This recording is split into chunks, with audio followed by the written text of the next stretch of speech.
Good morning, my dear student. I hope that all of you are doing well and taking care of yourself, your family. Okay. Are you ready with your pen and biology copy? Okay. So, dear student, we all are learning Class 12 Biology, Chapter 1, Reproduction in Organism. So, my dear student, why we all are learning reproduction in organism? Because we want to know that how organism increases their number through which process.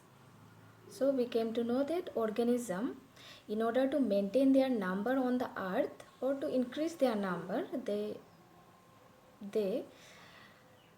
shows the process of reproduction.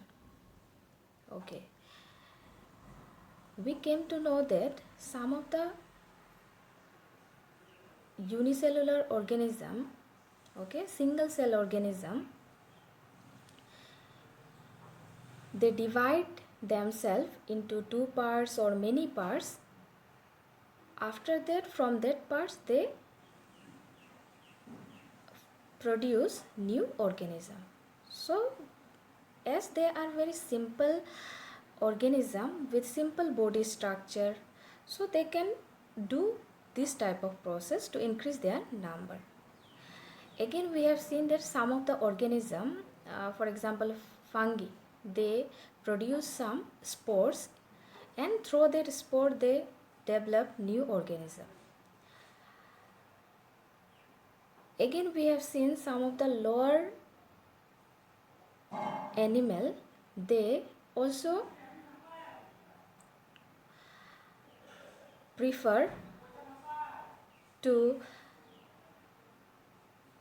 produce or to divide their own body part, and they uh, produce a new organism.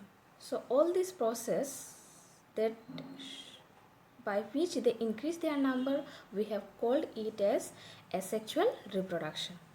So in asexual reproduction, only one parent is enough for the process.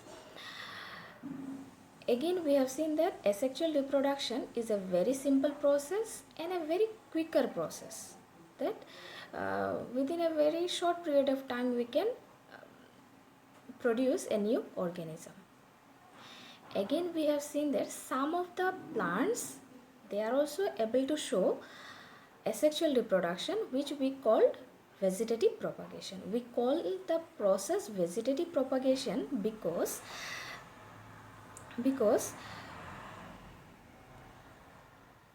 they use some vegetative part, or we can say that by means of root, stem, again leaves, they are producing a new plant or new individual.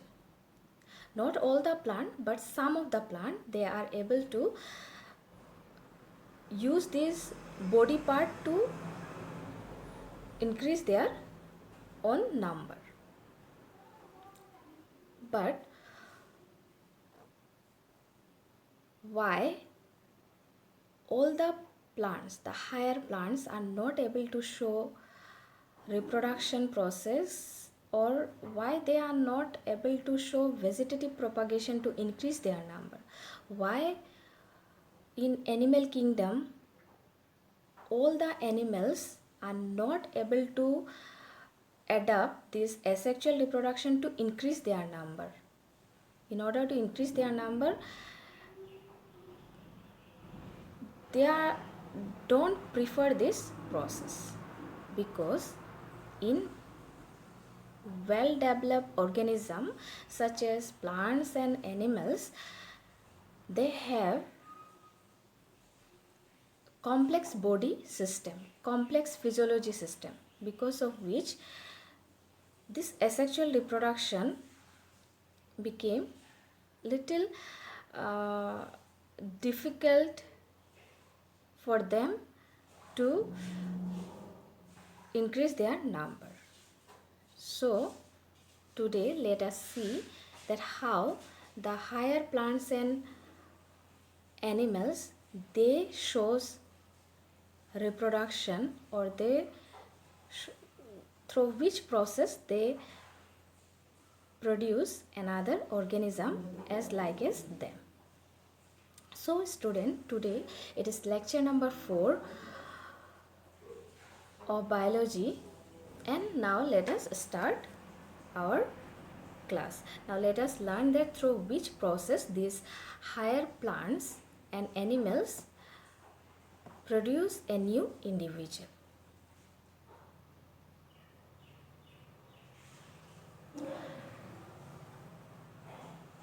So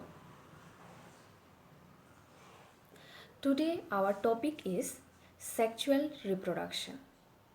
One of the type of reproduction, or we can say one of the improved type of reproduction, that is sexual reproduction. And today we'll see significance of sexual reproduction.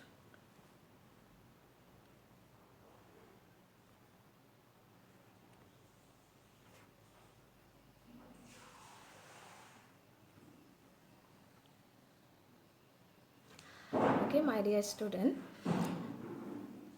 already we have learned some of the points regarding sexual reproduction. So one thing we know, that sexual reproduction is a complex process. It takes a longer time to complete. Okay, this much thing we came to know. From asexual reproduction, sexual reproduction is little complex. Okay, now let us learn some of the points regarding sexual reproduction. So, sexual reproduction is the process that occurs between two opposite individuals, male and female, involving meiosis, resulting in the restoration of original parental chromosomes, causing an increased genetic diversity. So, if we want to give definition of sexual reproduction, then we can say that sexual reproduction can be defined as a process that occur between two opposite individuals. So for the process of sexual reproduction, two individuals are required, and the two individuals are of opposite sex, that is, one must be male and other must be female. So that male and female through the process of meiosis. Okay, so male and female, two individuals through the process of meiosis, they will produce some gametes. So both of them will produce some gametes. So what are gametes? Gametes are some reproductive cell. So male will produce male gamete, whereas female will produce female gamete through the process of meiosis. Then after the production of male gamete and female gamete, this male gamete and female gamete, through various means, they will unite, or they will fuse together through the process of fertilization. As a result, a zygote will form, and that zygote will be developed into a new individual. So this is the complete process of sexual reproduction. Here in definition it is said that restoration of original parental chromosome. So during the process of meiosis, already we have learned that what is the process of meiosis. Okay, so meiosis is also known as reduction cell division. So why meiosis is known as reduction cell division? Because through the process of meiosis in reproductive organ, okay, some reproductive cell will be developed through the process of meiosis. And in the process of meiosis,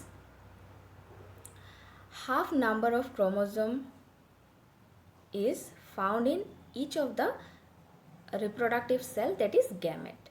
Now for example, if the number of chromosome of a human being is 46, then the gamete will contain, or the reproductive cell will contain 23 number of chromosome, that is half number. But as a result of fusion or fertilization, when zygote developed, then the number of chromosome again it became 46. So the definition, restoration of original parental chromosome. So that the meaning of that line is this, that after the fusion, when the zygote is formed, the zygote will retain the parental chromosome, whereas causing an increased genetic diversity, because that chromosome, that zygote contain from two different parent. Okay, I hope that all of you have understood the definition of sexual reproduction. So okay, now once again let us go through the line.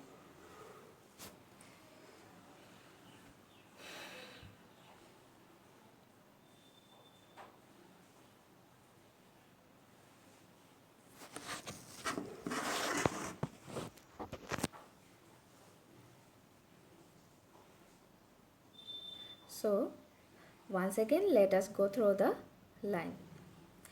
The process that occurs between two opposite individuals, male and female, involving meiosis resulting in the restoration of original parental chromosomes causing an increased genetic diversity, is known as sexual reproduction.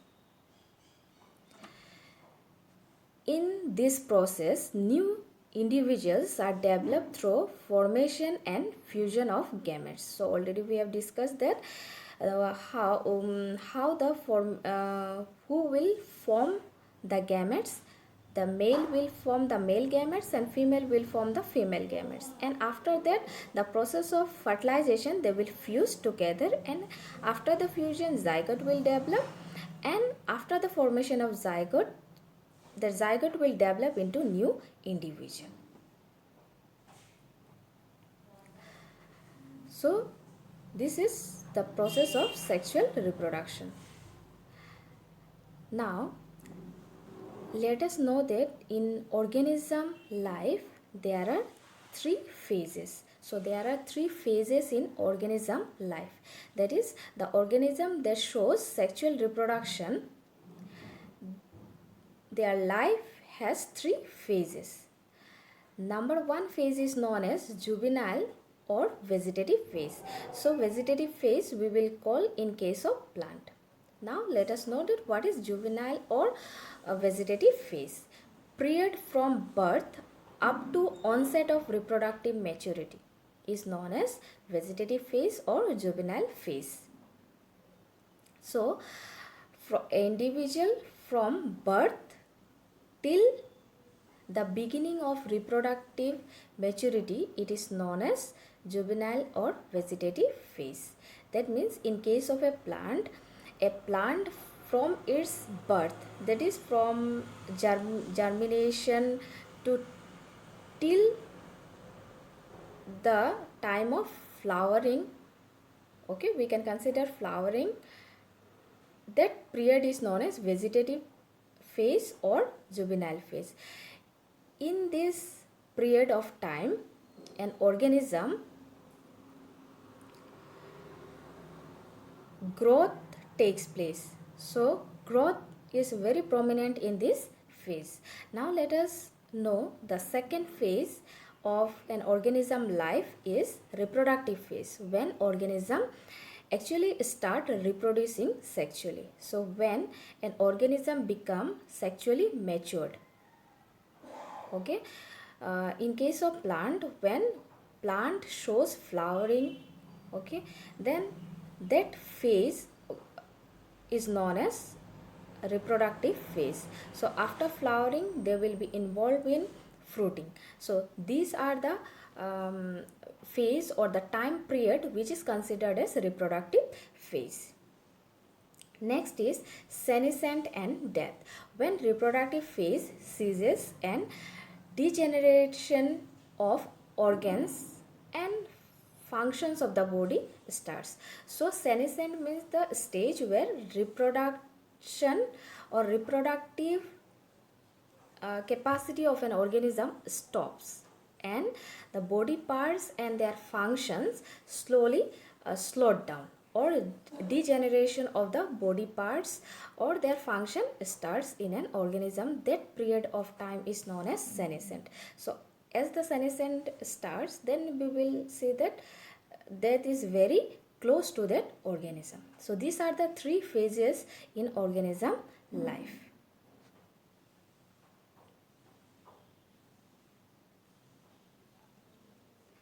Now let us see that in plants, how plants or sexuality in plants.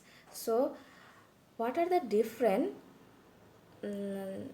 properties that are found in plants to show sexual reproduction? Sexuality in plant.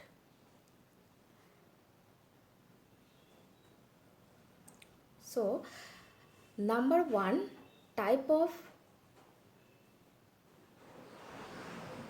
flowering plant is bisexual flower. So some of the plants we will find some are bisexual flower.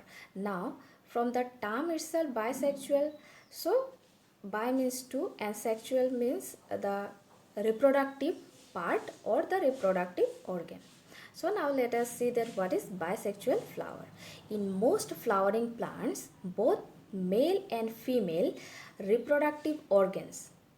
Okay, so in most of the flowering plant we may see that male and female reproductive organs, which are known as male reproductive organ is known as stamen and female reproductive organ is known as pistil. They will occur in a same flower. So when the male reproductive organ and female reproductive organ are found in a same flower, then that flower we will call bisexual flower.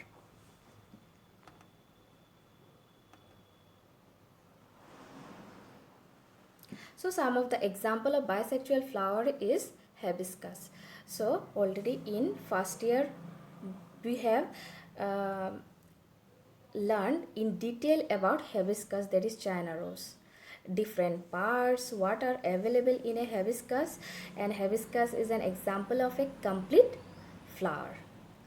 Then mustard, then tomato, these all are the examples of bisexual flower. Now let us see that why we call them bisexual flower. Now here is a diagram which shows that why hibiscus. This is an example of hibiscus. So here the different parts of hibiscus are shown here. Okay, now everybody knows that hibiscus is a complete flower. To be called a complete flower, what are the different parts a flower should have? So a flower should have calyx, flower should have corolla, flower should have endoecium, flower should have gynoecium. So endoecium is the male reproductive part and gynoecium is the female reproductive part. And fortunately hibiscus have both of them in it, because of which it is a bisexual flower. Now you can see that pistil is the gynoecium, okay, stigma, style and ovary. This complete part is known as pistil, whereas anther, filament, this part is known as stamen or male reproductive part. Similarly mustard, okay, this flower is also bisexual flower. Tomato flower is also a bisexual flower. So I hope that you have understood what is a bisexual flower. A flower containing both stamen and pistil in it is known as bisexual flower.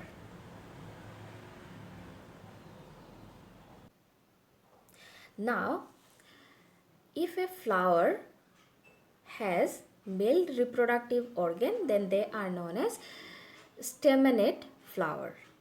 And if they have female reproductive organ, then they are known as pistillate flower. Okay, everybody have understood why they are known as staminate? Because they contain only stamen. Why they are known as pistillate flower? Because they only contain pistil. These are some example of the plants that possess unisexual flower. For example, coconut is also an example of unisexual flower. Cucumber is an example of unisexual flower. Papaya, pumpkin, watermelon, etc. are example of unisexual flower containing plant. Here is an example of pumpkin, cucurbita. Two flower are shown. One is male flower, another is female flower. So in male flower, have you seen the stamen? So I hope that if you have in your garden some pumpkin plant and if flowering is going on, then you can go very close to it and observe. So have you seen how a stamen will look? So stamen will look in this way, and if the stamen is there, then that is known as male flower. Whereas in a female flower, what happen? Pistil will be present, and if the pistil is present, then you may find that budding fruiting will be there. Okay. Whereas in male flower, what happen? Fruiting will be not seen. So this is the difference between male flower and female flower. So a single plant may have both of them, but the flower may not contain both the reproductive part, that is male and female both together. They will have in separate flower. So because of which they are known as unisexual flower. So I hope that you have understood through this example.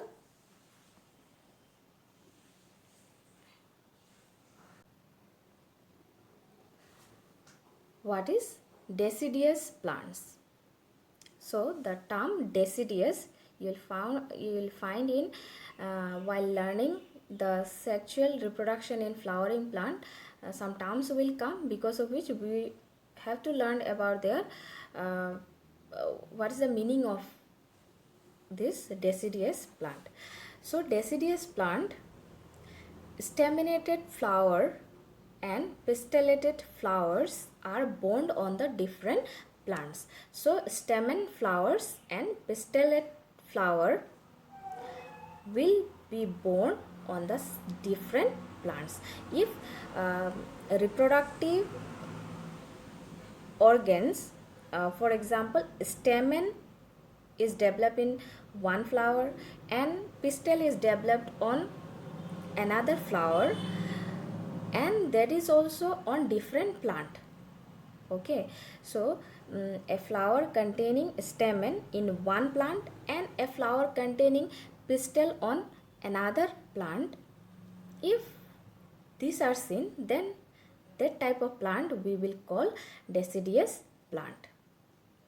Okay, so some examples are given: date plum and mulberry. So here is an example of shown in the picture, mulberry. So one is male flower, another is female flower. So this is an example of mulberry. Now have you if you have seen mulberry, then you may observe very close while flowering, then you may find that two types of flowers are seen. Now that picture shows that male flower will look in this way and female flower will look in this way.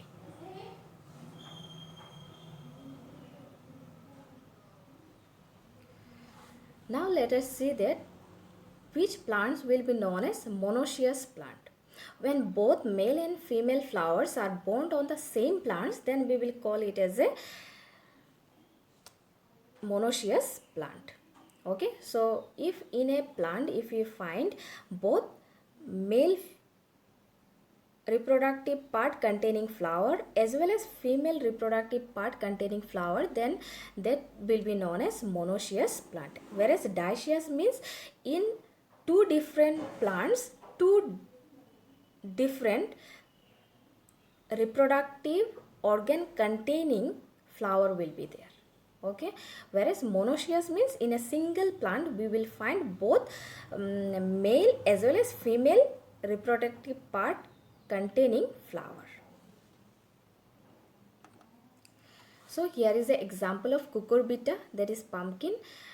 Everybody have seen. Now here in the picture it shows that how a female flower will look and how a male flower will look. Now through after today you will be able to identify how a male flower will look and how a female flower will look, and both the flower will be present on a same plant.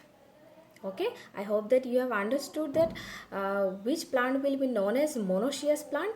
So plant where male and female flower will be present on a same plant, that will be known as monoecious. Whereas in dioecious, male and female flowers will be born on different plant.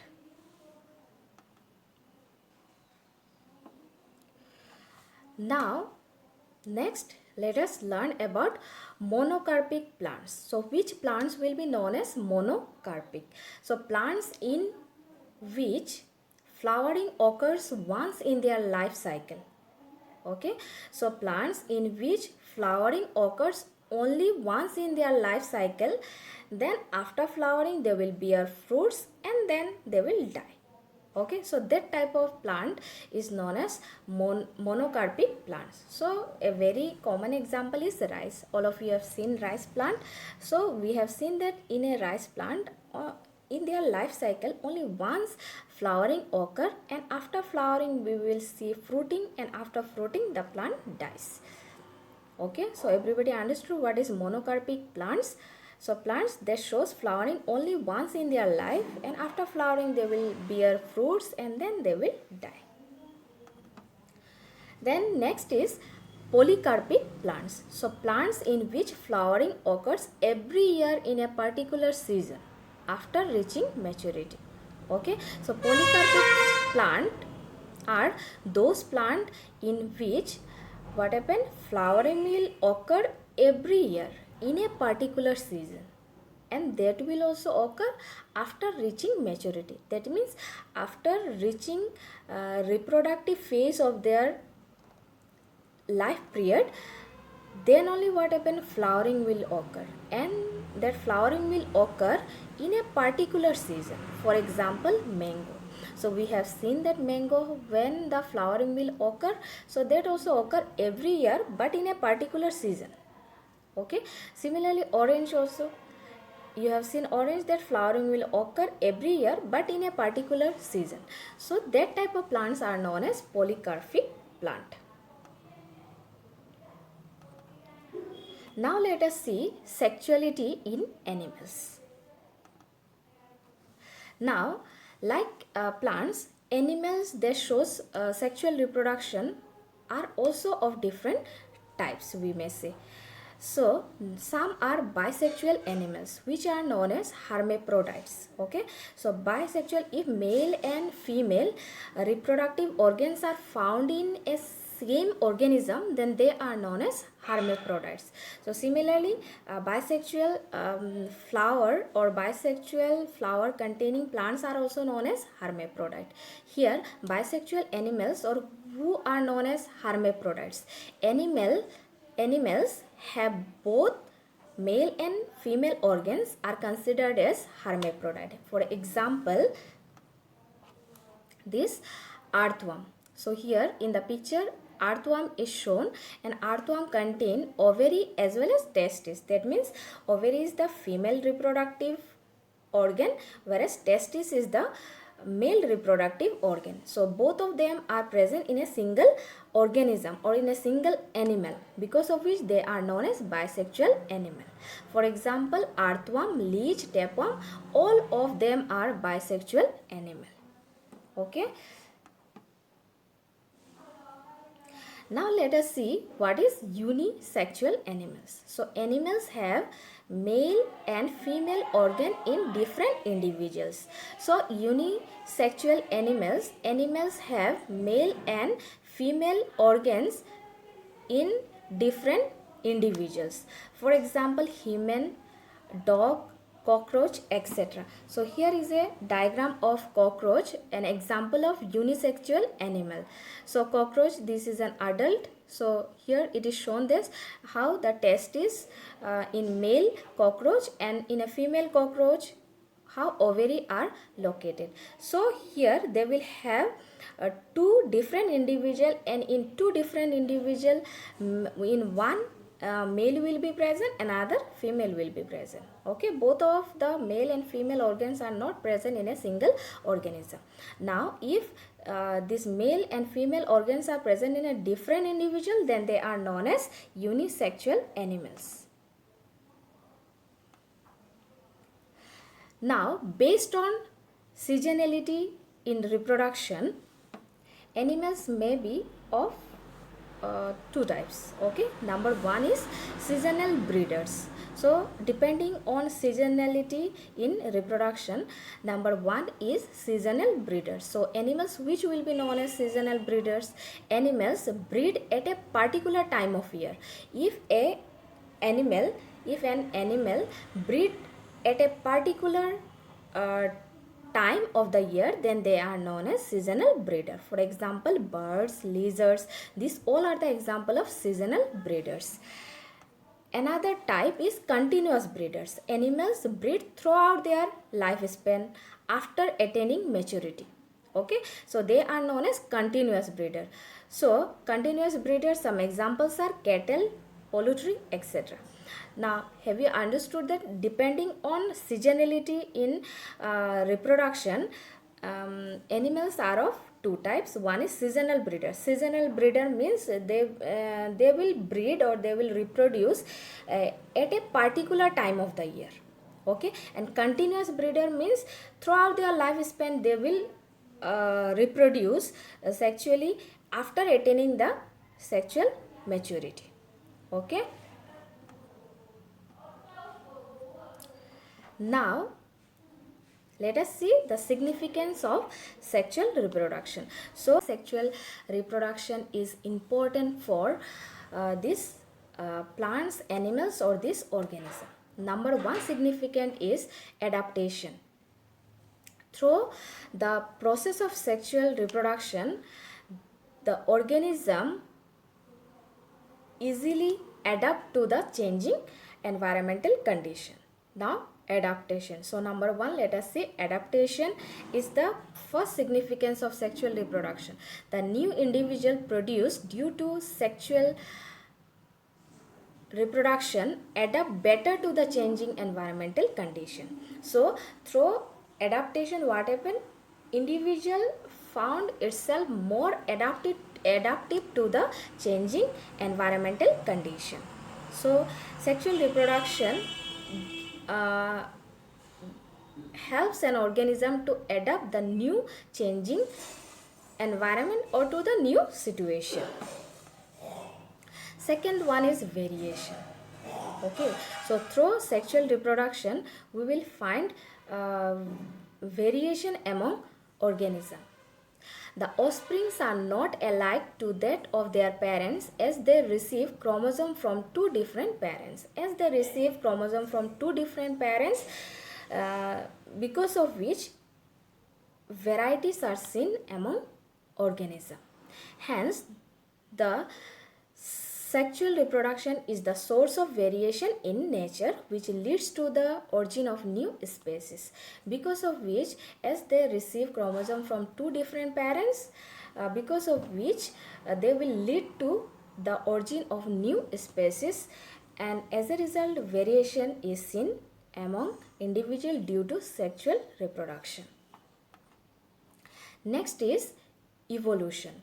Because of variation, there is a chance of evolution, because of which sexual reproduction plays an important role in evolution. So, variation being a major factor of natural selection, therefore, it plays an important role in evolution. So, evolution is possible because of variation, and variation is possible because of sexual reproduction.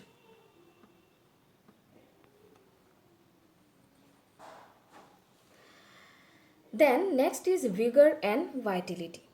Because of sexual reproduction, genetic recombination, interaction, etc., during sexual reproduction provide vigor and vitality to the offspring.